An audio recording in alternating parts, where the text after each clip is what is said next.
I grew up in, we went out and we talked about what we were going to do.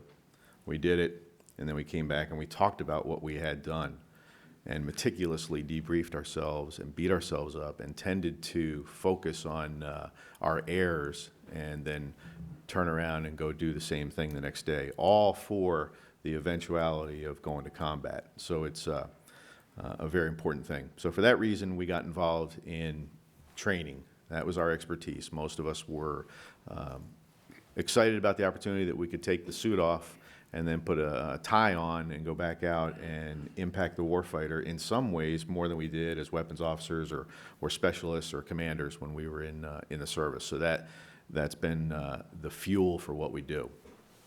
Now, when it comes to agility, I liked what General Zanini said about the customer. You really have to determine who your customer is. I get the warfighter piece. I mean, I love that. I breathe it and everything. However, sometimes the folks that are purchasing stuff for the warfighter are a different type of customer. And then there are other customers that you interface with to even get to those folks that purchase. And maybe that might be categorized as business development folks or representatives of the government in civil service positions. So I think the key thing for agility is to know the customer better than they know themselves. You know, I think Sun Tzu says if you know the customer, you know the enemy and yourself, you're going to win a lot of battles. If you don't have any of those completely fulfilled, you're going to have a lot of unfulfilled battles. So I think that it's very important to understand the customer. What we try to do is get to the customer and derive from them what their need is and their requirement. I mean, you know, and it's easy to say that we just either find or define the requirement, but what we do is we then, usually in the small business capacity, we are not able to, you know, autonomously address a situation. So the key to the agility piece is to find a good mentor, right? And I have found individual mentors. In fact, you know, Dan is a friend of mine for a long time and has mentored me over the years. We have done that professionally. There are ways that small businesses can go out and, based on their categories, can find large corporations that will sponsor them in formal programs. But I'll tell you what, we tried to do that, and being a veteran-owned small business did not fulfill one of those categories. So we just did it on our own, and we went out to companies, the big ones, you know, SAIC, Lockheed Martin, Boeing, L3 Communications, and asked for help and just acted as if you will. So once you understand the customer and once you find a good teammate, and then you just go in there and you really roll up your sleeves and you get your foot in the door and you're responsive. And that might be in some cases on your own dime, and it's hard to do as a small business, but we now tout ourselves as getting involved in business development and strategy pieces and discussions early on in programs at our own cost. And that kind of investment then puts us onto the program. It led to one of the developments that we've had in our company where everybody needs subject matter expertise. So if you go in and advise a warfighter or a purchaser or someone who has a requirement of something that they need, and you provide subject matter expertise, that's good. It's an asset available to them that adds value. But what we did over years is we said, hey, we need to understand industry. We need to understand the relationships. We need to understand technology. You know, we learned early on that a lot of problem solving for the warfighter is understanding that we're not necessarily going to use the technology of today, but we're going to use the next evolution of the technology, which doesn't even exist yet that we know of or we can tell you about. But we are going to go ahead and apply that kind of thinking to solve the problems. So in that way, if we can get the warfighter more educated about what he's going to get in the end, and everybody in the room is nodding their head about that, we seem to get more responsive. I just have to remember so many times that I would be out accomplishing the mission, and I'd come back and find something on my desk or a huge box over in the weapons vault, and my first question would be, what is that? And it was something to help us be a better warfighter. But the problem is we didn't know it was coming necessarily, and we didn't get an input into it. And so that's what I think can make companies very agile, is get involved as early as possible and understand the customer better than they understand themselves. Okay, thank you. Back to General Zanini. So the U.S.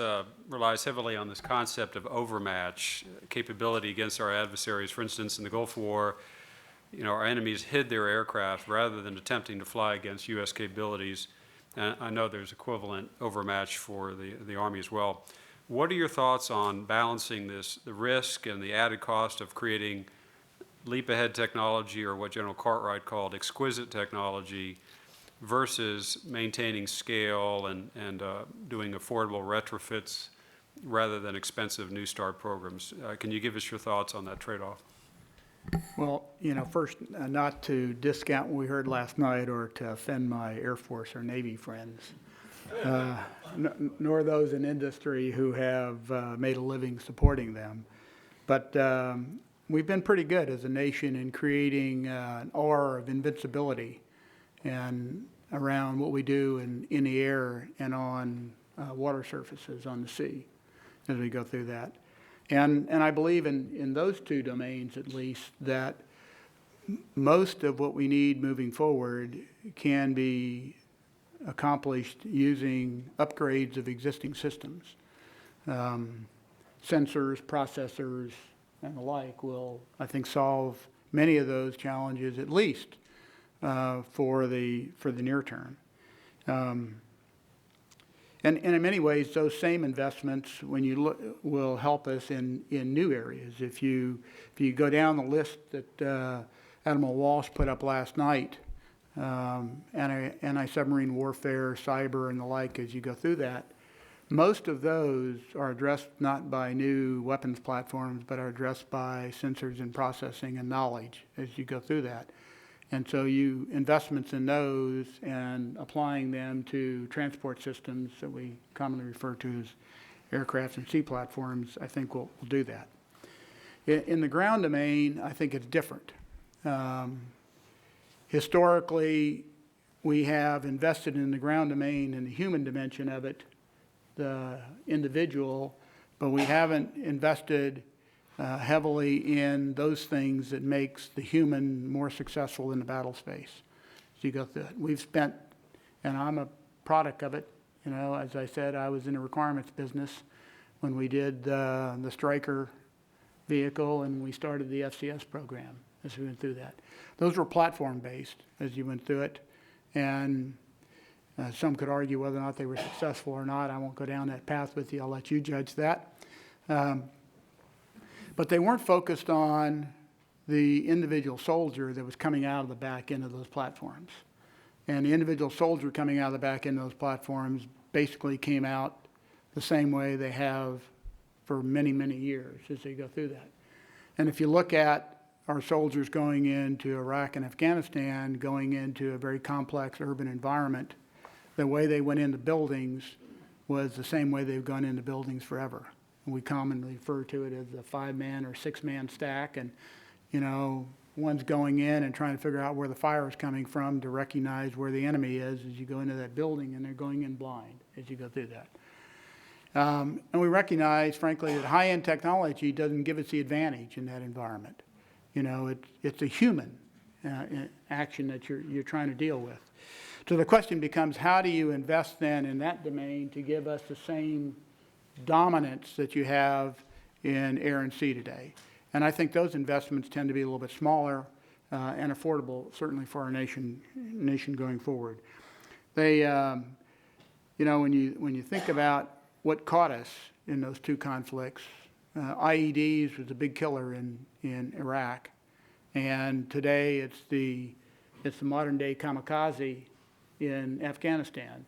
The Afghan wearing the uniform of a friend who kills then our brothers and sisters in that conflict. And so you say, how do you give our soldiers the advantage in that environment as you go through that? The Army centers on 3 words today. One Bob and I have talked about many times: protect, unburden, empower. Try and protect the soldier in the human dimension and the cognitive dimension, so relieve them of the stresses and the like of battle as you go through that. Unburdening them, using technology to move them away from doing the mechanical and menial tasks of warfighting, you know, everything from loading ammunition into the gun on vehicles to what you're doing in terms of just trying to process data as you go through that and generate information. You know, I often say, you know, when 10, 15 years ago, if you were out looking for a stockbroker, you were trying to figure out who had the best team that could process a lot of information and bring you decisions. Today, when you go invest in the stock market, you go to your computer and you let the computer do all that as you put data together. When you go to staffs in most organizations today in the military, you still have a lot of disparate staffs compiling information to bring it to commander for decision making. How do you use technology to break that down, all the way down to the individual soldier and small unit level as you go through that? And then empower them with that data and information so they can make decisions. So instead of using a 6-man stack going into a building to figure out where the enemy is, use sensors to be able to tell them that the adversary that he's dealing with is in the second room on the 3rd floor as you're entering into that building. And so he's focusing on that as you go through that.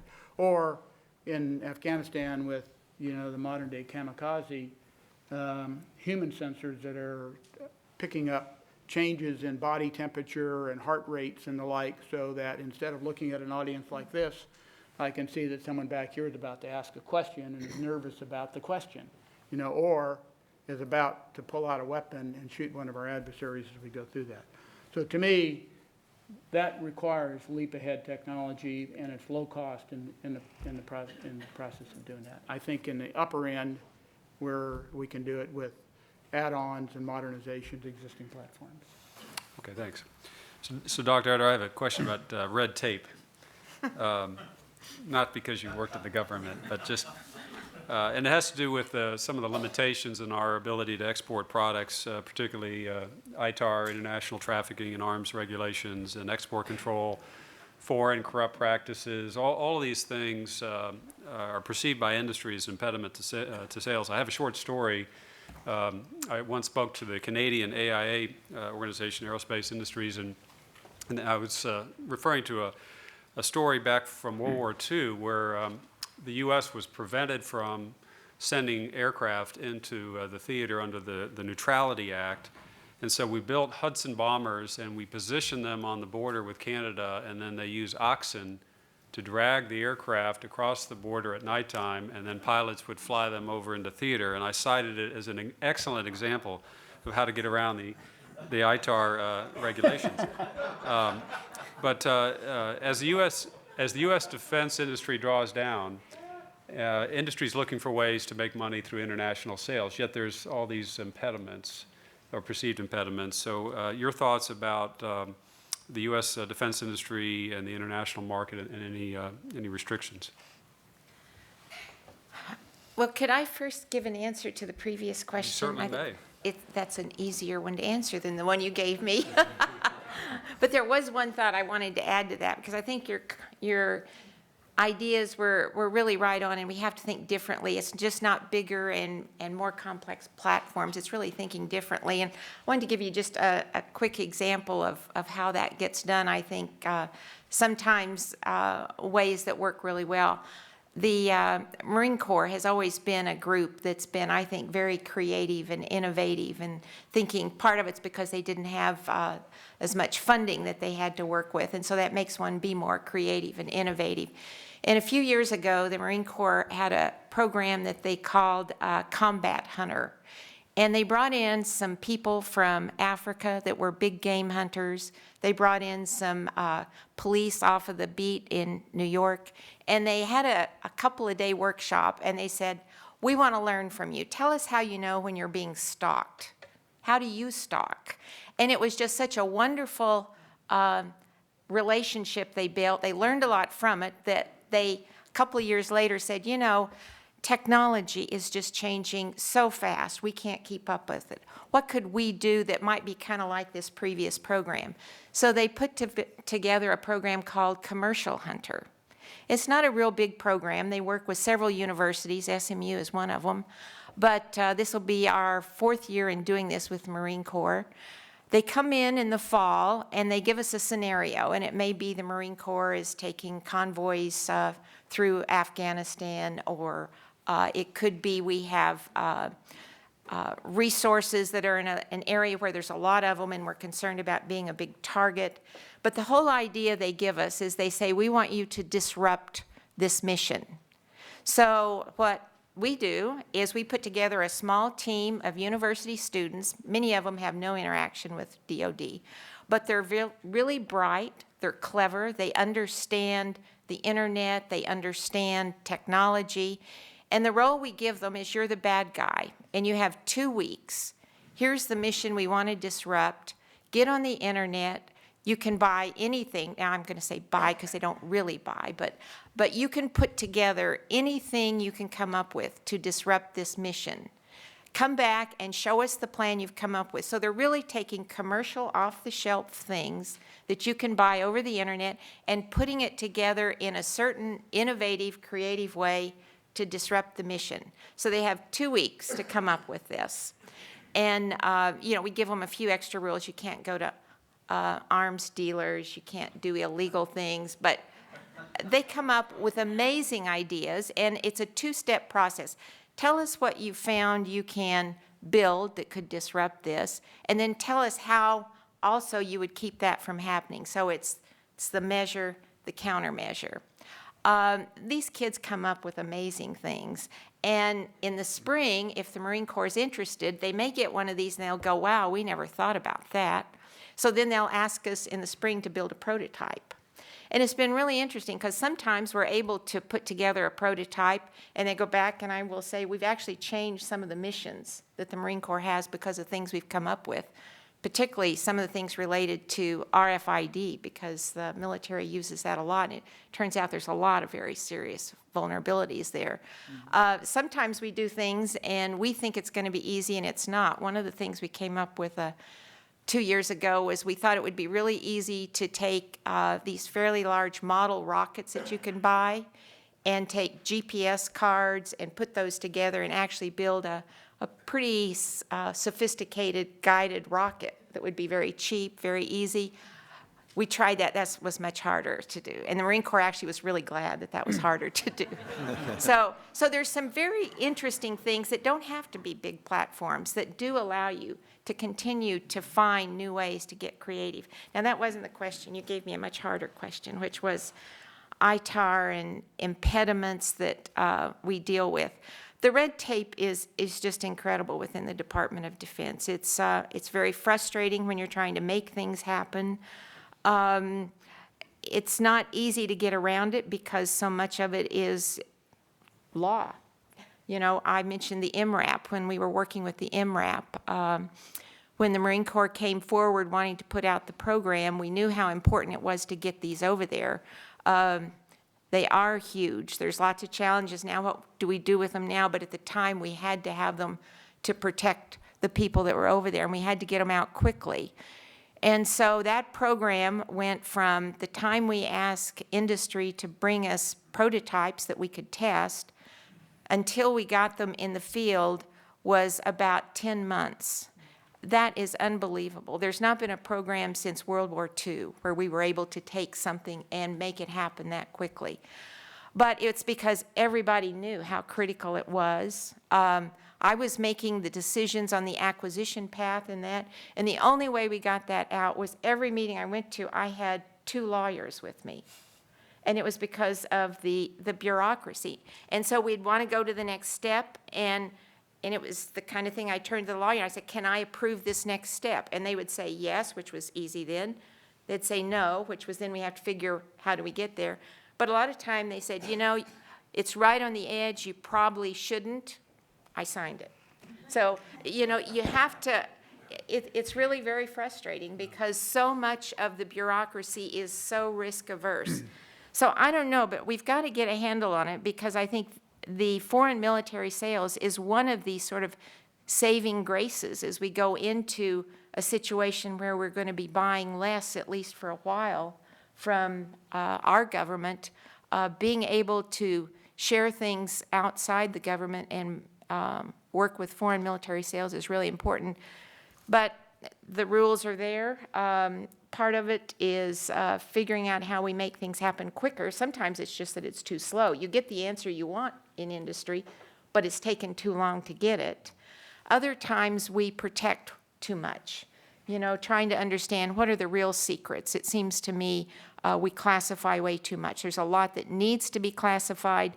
There's a lot of things that are classified that, industry and state of the art is already way ahead of it. So I would say it's two things, speeding up the process, but also looking at it closer and figuring out how do we just simplify it. But it's legal issues, so it's very hard to get around those. Okay, thank you. This might be a good time to go to the audience. If there's any questions, if you'd raise your hand, and then we'll pass the mic.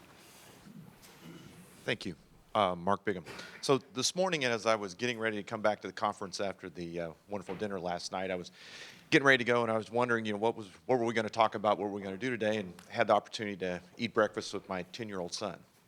And the deal in our house is that, if you get all your homework done, you can play games before you go to school. So he's upstairs playing games, and I said, hey, come on down, let's eat breakfast. And he said, yeah, I'll be right there. He said, I got to get dressed. It's Dress for Success Day at school. And I said, that's great. And he's 10 years old, so I was thinking about strategy and what's it have to do with anything, and that's going to happen today in the morning. So he comes downstairs, and I was ready for him to come down in a little suit and tie, and he has on Army camos. And I He gets my vote. As an ex-Air Force guy, that bothered me a little bit, but I was very proud of him for doing that. But he was playing games, and so we had a little chat, and he asked me what I was going to do today, which I thought was really pretty interesting. And I was thinking to myself, well, I'm going to sit around with a bunch of really smart people and talk about what your future is going to be like.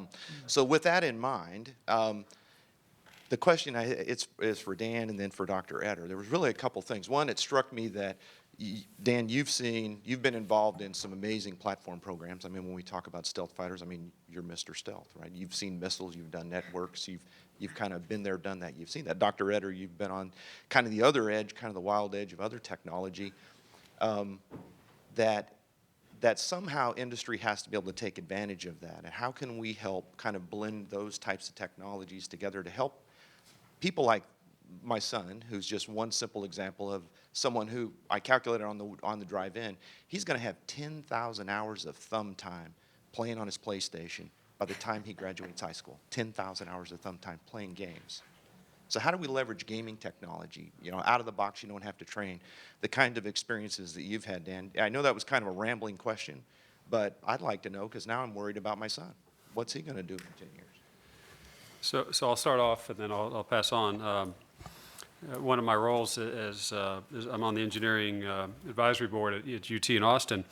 And one of the subcommittees I lead is on the Engineer of 2020, and it happens to be a personal project for me because I have a son who's 12, and he'll be in the entering class of 2020, hopefully at UT, maybe SMU. And so we studied the attributes of this of his generation, and students that are maybe 11 to 13 today, and we came up with what we thought were the 5 attributes of those students, and then we thought about how that might change curriculum, the design of the facilities, the relationship with industry. And the first one was being a digital native, and you have to believe that that generation will be on the 3rd generation of social networks. They're completely comfortable with virtual co-location. They're online gaming with people they've never met in other countries. They have iPads, iTouches, iPhones, they have it all. And so we have to think about how we prepare not only industry and academia, but our military products for incoming both pilots and engineers that have those developed thumbs. In fact, I met with the Chief of the Air Force once, and he said it's great to have all that capability and fly in a digital cockpit with a gaming technology until you fly into the side of a mountain. He said we need people that are still self-aware on their environment and not just completely immersed in the technology. The other attributes relate to being a global citizen and being working on systems that will participate and the benefit of society, whether it's the grand challenges around energy or water. They're socially aware. They were raised as green kids, and that's another attribute. They're also very adaptive learners because their cycle of learning, Moore's Law, has been much more rapid, and technology has evolved quickly. So we went through all these attributes. What I think the challenge for industry is how do you take a product, we'll take the Joint Strike Fighter, and knowing that it's a 20-year development cycle, it'll be fielded over decades and last for 50 years, and make it relevant and effective over that whole timeline. And I think it ties back to what Dan said earlier about product evolutions. If you can design products with what we call pre-planned product improvements, P3I, so that you can spiral them and take the basic whole, an F-35 or a B-52 or an MRAP, and make it easy to modernize them over time without spending the big dollars on developing the basic platform. Because one of the problems on any new large start of a program is that sometimes we miss the concept of the value proposition. And what I mean by that is we expect the product to be better in every regard than the product it replaces, which leads to this spiral of cost and time in development, because folks' attitude is if you're going to build something, it's got to be better in every way than the system it replaces. And the reality in the value proposition, if you take your iPhone or BlackBerry, is it's not a perfect computer, but the battery life is at least 8 hours. It can do the essential messaging, and it's good enough fit for purpose. And I think we've lost that in our drive for overmatch and excellence, that concept of the value proposition. So we need to find ways to engage that coming generation to create products that have a long life cycle that can be improved, take advantage of everything we have, but don't make them so exquisite that they're a point solution that we